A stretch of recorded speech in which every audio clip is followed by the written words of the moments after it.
तुमच्या जाहिरातीसाठी एक संधी मोठ्या प्रेक्षकांपर्यंत पोहोचवा. व्यवसाय असो किंवा इव्हेंट, विकासनामा सोबत जाहिरात करा. स्क्रीनवरील नंबरवर आजच संपर्क करा. विकासनामा, तुमचा आवाज, तुमची जाहिरात. तसंच विकासनामाला सबस्क्राईब करा आणि अपडेटेड रहा. यशस्वी होता इतकंच नाही तर पुढच्या काळामध्ये शिवसेनेच्या नेत्यांनाही ओळख कसं मिळेल यासाठी तुम्ही जो प्रयत्न केला त्याचा एक किस्सा मी ऐकू. तो काय घडला ते तुम्ही सांगा. मुळात बाळासाहेबांनी एक बैठक लावली होती आणि या बैठकीत शिवसेनेच्या प्रमुख नेत्यांना बोलवलं होतं आणि काही कार्यक्रम करायचा किंवा काही नियोजन होतं आणि त्या नियोजनासाठी निधी उभा करायचा. तर तो निधी उभा करत असताना अनेक नेते होते, प्रमुख नेते होते आणि अगदी जोशी साहेब असतील, मनोज जोशी असतील, तर नवलकर असतील.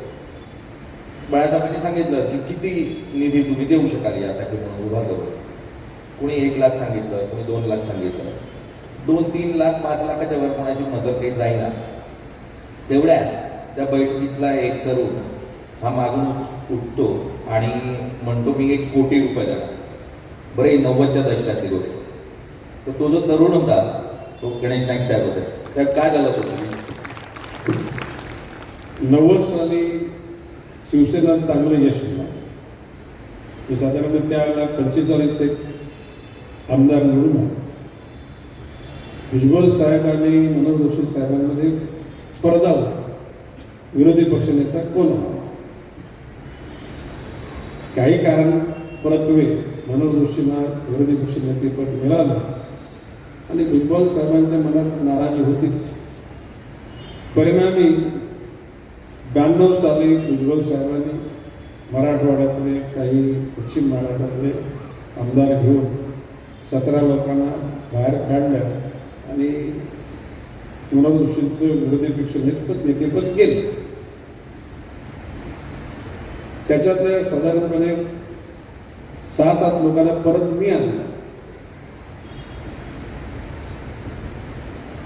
गोपीनाथराव मुंडे विरोधी पक्षनेते झाले.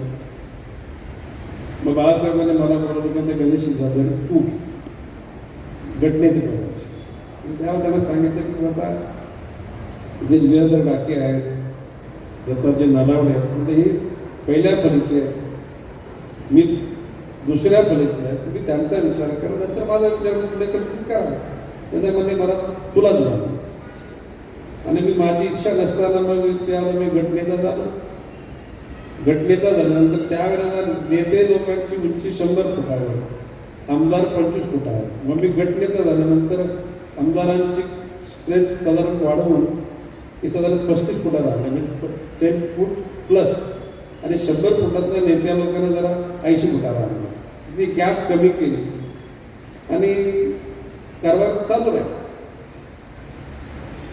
95 निवडणुका होतील या गोष्टी करता आपल्या तिथे तारांगण आहे ना वरलेला, नील तारांगण, तिथे एका हॉटेलमध्ये बाळासाहेबांनी या सगळ्या नेते लोकांची आणि मी गटनेता म्हणून मला पण बोलावलं.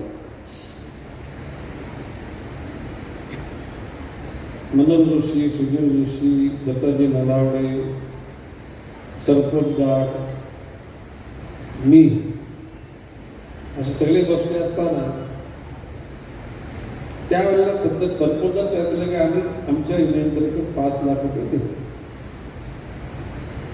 दत्ताजी साली बोलले की आम्ही 10 लाख देतो. तर माझ्याकडे म्हटलं युनियनची, आमची युनियन म्हणते, यांची युनियन नंबर 1 सालवी साहेबांची, सरपंच साहेबांची 2, आमची 3. म्हणजे युनियन क्षेत्रातून आमच्याकडे, कारण त्यावेळेला मी ॲम्ब्युलन्स वाटत होतो. पण म्हटलं मी आमच्या वडलों आम्ही जे कष्टाने कमवलेल्या पैशापैकी म्हटलं मी 1 कोटी रुपये देतो. त्यावेळेला 95ला मी 50,000 रुपयाने मी आमदार झालो. किती रुपयाने? आणि त्यावेळेला मला मतं पडली होती 2,19,000. म्हणजे ते 1 कोटी, त्याला त्याच्यात 50 लाख रुपयाची बॅग संजू नाईक आणि 50 लाख रुपयाची बॅग संदीप नाईक. म्हणजे मी नव्हतो गेलो, हे दोघेच घेऊन गेलो. म्हणजे त्यावेळेला ती सामुग्री 200 आमदारांची. किती? 1 कोटी म्हणजे 50 लाख 200 आमदारांची. आणि भाजप आणि शिवसेनेची 95 युतीच होती ना. आता त्याच्यानंतर काही लोकांनी बोललं की आता एवढे पैसे कशाला तू कबूल केले. मला प्रश्न असा की मी गटनेता झालो, मी आमदारांना एकत्र आणू शकलो, उद्याला राज्य आलं आणि चुकून मंत्री जर झालं तर निश्चितपणे गोरगरिबांची सेवा करण्याचा चांगला एक योग. 95ला मी मागाशी म्हटल्याप्रमाणे 2,19,000 मतं पडली, पण पहिल्या मंत्रिमंडळात गणेश नाईक नव्हता, किंवा संजू नाईक महापौर झालाय 95ला, आणि त्याच्यानंतर 6 महिन्यांनी मला मंत्रिपद मिळालं, ते पण कुठलं वन म्हणजे वनातच त्याला पाठवलं. पण ओके, आपण त्या गोष्टीची नाराजी नाही व्यक्त केली, आपण हॅपी. त्या पहिल्या तुमच्या जाहिरातीसाठी एक संधी मोठ्या प्रेक्षकांपर्यंत पोहोचवा. व्यवसाय असो किंवा इव्हेंट, विकासनामा सोबत जाहिरात करा. स्क्रीनवरील नंबरवर आजच संपर्क करा. विकासनामा, तुमचा आवाज, तुमची जाहिरात. तसंच विकासनामाला सबस्क्राईब करा आणि अपडेटेड रहा.